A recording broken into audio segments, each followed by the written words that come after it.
60 degree में आप लोग देखोगे तो आपको बात समझ आएगी। अगर आप एक एंगल को बात से देखोगे तो आपको बात अलग ढंग से देखने को मिलेगी। राजस्थान में टैक्स जो लग रहा है वो अगर उसको पूरा 360 डिग्री के अंदर आप आकलन करोगे तो आपको बिल्कुल दूसरी तस्वीर नज़र आएगी। और गुजरात के अंदर जो टैक्स लग रहा है उसके संदर्भ में बिल्कुल है। तो मेरा आपसे यही निवेदन है कि आप 360 डिग्री के अंदर इस पूरे टैक्स जो लग रहा है उसको आप अगर आकलन करोगे तो राजस्थान के अंदर गुजरात के बनिस्बत टैक्सेशन की रेट है वो कम है। और जब तक टैक्सेशन की अपन लोग बात कर रहे हैं कि इतिहास के अंदर अगर पहली दफ़े किसानों के ऊपर अगर टैक्स कहीं लगाए तो वो टैक्स इस बार केंद्र सरकार ने टैक्स लगाया। जो आज जो पिछड़ा इलाका है औद्योगिक और व्यापारिक अगर पैमाने के हिसाब से तो हम लोग उनकी अतिरिक्त मदद करते हैं। जो हम लोग पैमाने बनाते हैं उसके अंदर भी पहाड़ी और रेगिस्तानी इलाके के अंदर हम लोग उसके लिए अतिरिक्त व्यवस्था करते हैं। पर ये जब टैक्स के अंदर है औद्योगिक जगह के अंदर टैक्स कलेक्शन ज़्यादा रहेगा। अगर आप राज्य की बात करोगे तो वह दिल्ली के अंदर टैक्स कलेक्शन अगर प्रति व्यक्ति के हिसाब से देखा जाए तो बहुत ज़्यादा है। वो बात अगर हम जैसलमेर के अंदर लागू करना चाहते हैं तो ये कंपैरिजन क्या व्यवहारिक है या नहीं है। तो इस चीज़ों को अगर हम लोग समझना चाहेंगे तो अपने आप ही आपकी सवाल का जवाब आपको मिल जाएगा। तो मेरा निवेदन है कि आप ये इस गहराई से सच्चाई तक आप पहुँचो। अंदर में बात करी उसी को मैं वापस दोहराऊँ, उसी थ्योरी को मैरी चौधरी की तो वही थ्योरी है कि 360 डिग्री के अंदर हमको चीज़ें देखनी चाहिए। महाराणा प्रताप एक व्यक्ति नहीं थे, वो एक सोच थी। महाराणा प्रताप का जो किया हुआ कार्य प्रणाली थी पूरी की पूरी, अगर उसको हम लोग समझेंगे तो महाराणा प्रताप का योगदान बिल्कुल अलग ढंग से है, हम लोगों को नज़र आएगा। तो 360 डिग्री के अंदर हम लोगों को देखना चाहिए।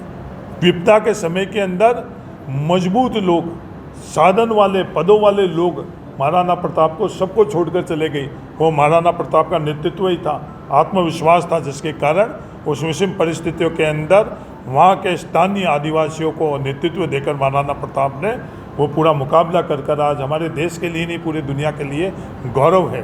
बिल्कुल इस संदर्भ में जो तेल की कीमत बढ़ी है ये पूरी देश ही अच्छी तरह से आज देख रहा है कि कथनी और करनी के अंदर बहुत बड़ा अंतर है।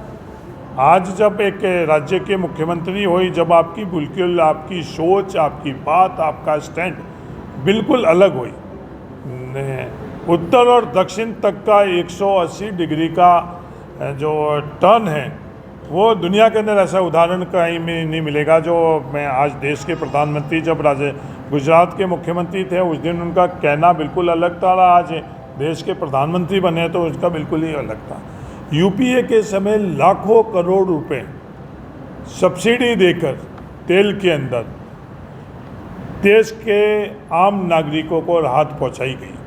जब तेल $130 प्रति बैरल तक हुआ उस वक्त भी वो पूरा का पूरा भार उसका के आम लोगों तक नहीं ट्रांसफ़र कर केंद्र सरकार ने खुद ने वहन किया। इस बार जब वो तेल की कीमतें बहुत नीचे हुई उसके बावजूद भी जो धरे बदल भी, बातों के अंदर तो बहुत बातें होती थी, बहुत नारे और जुमले हुआ करते थे, खूब हुई डॉलर की मार, अब की बार मोदी सरकार, ऐसे तेल के संदर्भ में भी बातें होती थी। और जब फैसले हो रहे हैं वो बिल्कुल ही अलग हो रहे हैं।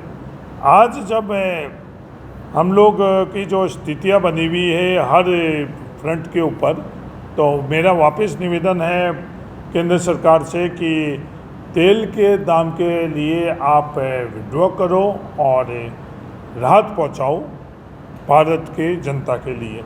जो आप बातें करते थे, आपके सहयोगी सार्वजनिक मंच के अंदर लोगों से हाँ करवाते थे कि आपको 70 रुपये प्रति लीटर तेल चाहिए या 30-35 रुपये प्रति लीटर चाहिए, ये सवाल पूछा जाता था। और जब निर्णय के समय बिल्कुल उसका अलग चीज़ें, तो ये चीज़ एक विश्वसनीयता होती है, एक पद की विश्वसनीयता होती है, एक सरकार का इकबाल होता है, उसके ऊपर प्रश्नवाचक चिन्ह लग रहे हैं। तो मेरा निवेदन है कि देश हित के लिए, राष्ट्रीय हित के लिए तेल के कीमतें कम होनी चाहिए।